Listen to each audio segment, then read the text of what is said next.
Good morning. Today I am going to explain the continuity of the most important function probably at your level, that greatest integer function, GIF or modulo function. For greatest integer function, we have plotted graphs so many times, the function graph doesn't exist. It exists, but it is not. You cannot continue at the integral points at x equal to. Just before 2 you see that it stops at 1, after 2 or equal to it starts from 2. Okay, but in between 1 and 2 the graph exists and the function is said to be continuous in between 1 and 2, although right continuity doesn't exist at the point 2, left continuity exists at the point 1. So if you see that it is continuous in the open interval 1 to 2, there is no problem. In addition to that, this side is closed, this side open, that interval also, semi-closed interval also possible, it is continuous. The same manner it is true for 2, 3, 3, 4 like that. But at the integral points, left hand limit has value different from the value of the right hand limit or the functional value. So these functions are not continuous at the integral points. If we go by analytical definition, that will prove that limiting value is equal to functional value for continuity, then you will see that at the point x equal to c, which is a real number, limit extending to c, fx is equal to fc modulo c. The function will be continuous over there. It will give us, say, any point I am taking. For example, between 1 and 2 I have taken 1.3. What is its modulo? It will give us the value 1. This means that if I have included 1.3, then even it gives us 1 only. If 2.4 included here, it will give us the value 2 only. Don't remember that it is giving 2.4 only, not that. If modulo sign is used, then it will give us the value 2 if it is modulo 2.4. Okay, so any point in between 1 and 2, between 2 and 3, you take modulo. Suppose I am taking any point between 2 and 3, modulo 2.3 say, modulo 2.4 say, all are giving us 2 only. So it is continuous at those points where the point is not an integer. But at integral point, when it is integer, suppose r is greater than 0, modulo c minus r going to be c minus 1 and modulo c plus r, the right hand limit at the point x equal to c is equal to c only. Okay. So these two limits do not exist. The function will not be continuous at the point x is equal to c, which is a integer. Okay. So this is a learning from the topic that greatest integer functions are not continuous when it is an integer. Okay. Now if we go for other kind of functions, suppose I am going to explain the continuity of composite function. What do you mean by composite function? That idea you got in maths class where a function g is continuous at x equal to a, f is continuous at x equal to ga, then f compose gx will be continuous at x equal to a. For example, this function fx equal to x square and gx equal to sin x, both are continuous functions. If we find f compose gx, it is going to be f of sin x, that is sin x whole square.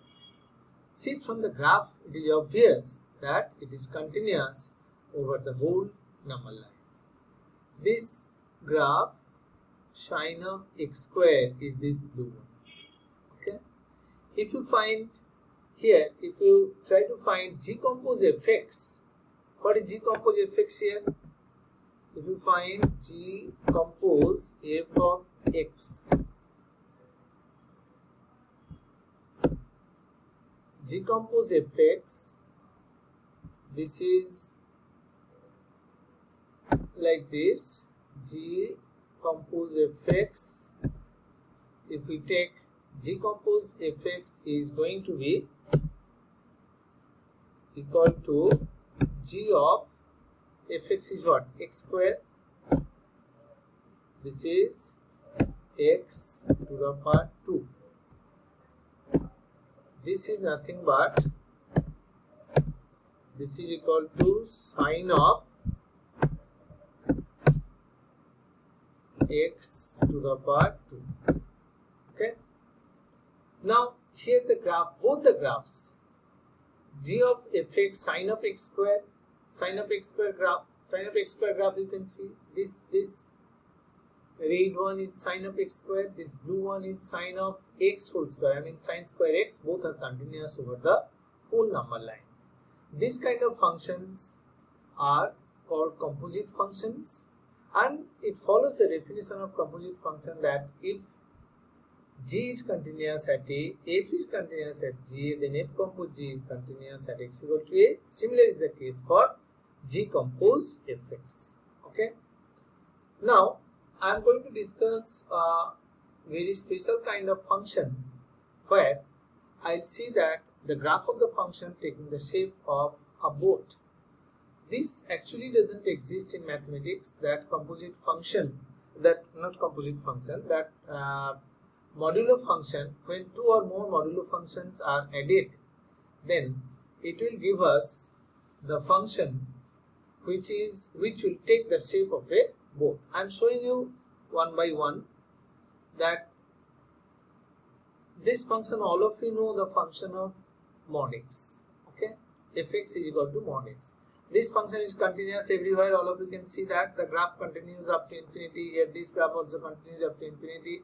At x equal to 0 also graph continuous, so it is continuous. So it is proved analytically also in the class that it will be continuous. Now if I am going to do it for some of these three functions, mod x minus 1, mod x plus 1, mod x plus 2, see how many parts are there. Analytically we can find the value of this function, we can find the value of this part, we can find the value of this part, this part, this part. How many parts are there then? 1, 2, 3, 4, 5. 5 parts are there.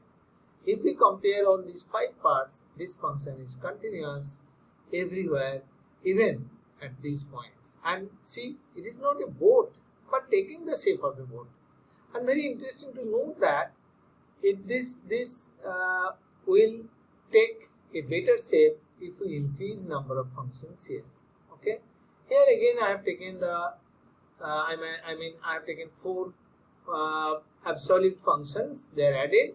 It also takes the shape of the boat. If you increase, you can play with this topic at home in a GeoGebra app. If you are going to increase these absolute value functions, then it looks better. Okay. So it will be there for when 3 functions are added, when 2 functions are added, when 3, 4, any kind of functions are added. I am showing you one better. You just write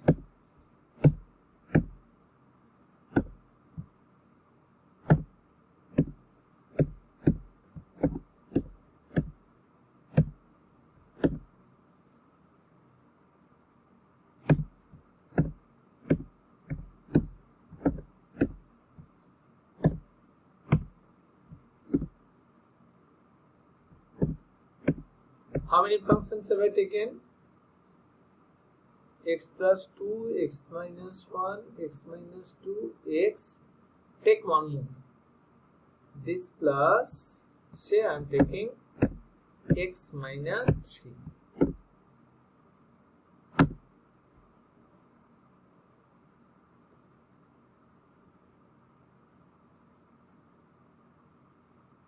Make this one. Oh, again 4 functions has come. So I do just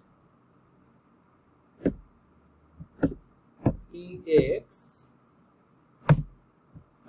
plus, say I am doing absolute x minus 4. Okay, now make this one up.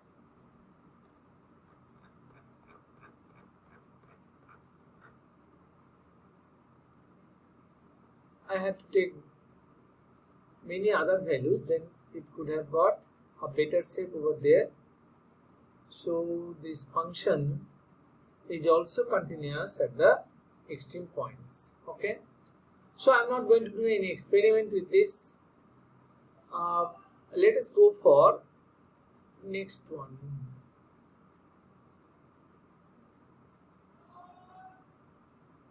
Let us go for next slide. This one. This one. There I am going to explain the continuity of trigonometric, exponential, logarithmic and rational functions. This will help you a lot, not only in this chapter, it will help you in differentiability, differentiation and integration also. To remember all these facts, I'll tell you to go through all these functions once more. For sin x, these functions, not only sin x, cos x also, this is continuous everywhere. Sin x graph, if you consider, it is continuous everywhere. Now if you do cos x, this is continuous everywhere. So there is domain of definition up to infinity. Then we will say that not only domain of its domain of definition I did not specify. It is whole number line and it is continuous over there. If you take exponential value function e to the power x, it is continuous there. If you take the polynomial function, for example x cube, it is continuous there. If we take this one, it is continuous over there. So any sine, cosine function, exponential function and polynomial functions, they are continuous everywhere. This you must keep in your mind. These functions are continuous everywhere, if it is sine, cosine, exponential or polynomial functions. But for tan x, cot x, sec x, cosec x, I cannot explain all these with the graph, but I take the example of tan x. See, it is not continuous at some points. Okay, if I have chosen the axis as in the interval of pi by 2, I could have shown you that it is discontinuous at minus pi by 2 and pi by 2. Similar is the case, because the graph is discontinuous, it will not be continuous there. Sec x graph, this is also discontinuous. Cosec x, this is also discontinuous and a continuous function. Now go for rational function. So for rational function, you see what happened. 1 by 2x minus 1. You all can decide its discontinuity. As already explained, it will vanish when 2x minus 1 equal to 0. So it is discontinuous when x is equal to half. Really at the point x equal to half, you see, if you plot the line x equal to half, it can be shown better manner. If you plot, say x is equal to 1 divided by 2. See what is happening. Sorry, it is given 1.2. I'm sorry. I'll do it for you. This I'm going to do. X is equal to, x is equal to 1 divided by 2. See, at x is equal to 0.5, and really when you put 2x minus 1 equal to 0, this will vanish. So this graph is not continuous at x equal to half. This point is exactly 1 by 2, no? So it is not continuous here. Now think about this function 3x minus, you will say that I have done it already, I know its discontinuity. It will be discontinuous when x square minus 3x plus 2 equal to 0. I agree with you. That is when x equal to 1 and x equal to 2, it will be discontinuous. If you put x equal to 1, this is going to be 0, x equal to 2. See how graphically this GeoGebra app strong support to prove that. I make this one up. Now see, at x equal to 1, it is discontinuous. At x equal to 2 is also discontinuous. At x equal to 1, this is going to be asymptote. X equal to 2 also going to be the asymptote. These are called vertical asymptote. If I put x equal to 1 over there, for x equal to 1, see, it is discontinuous over there. If I put x is equal to 2, see, it is discontinuous there also. X equal to 2 becoming asymptote. This part x equal to 1 becoming asymptote. Both are called vertical asymptote. Okay. So this function, rational function, is also continuous in its domain of definition. In the domain of definition, 1 and 2, these 2 points are excluded, so we will not consider. What about log x? Log x function, what to say? Is it continuous everywhere? No. For x less than 0, it is not continuous. If I take x greater than 0, then it will be continuous. So our learning from this topic is that we will say that sin x, cos x, e to the power x, polynomial functions, these are continuous everywhere, but sec x, cosec x, tan x, cot x, all these are continuous in their domain of definition only. Not only that, if you take the reciprocal function of this form or rational functions of this form, log x, they are not continuous everywhere. They are continuous in their domain of definition only. Okay. So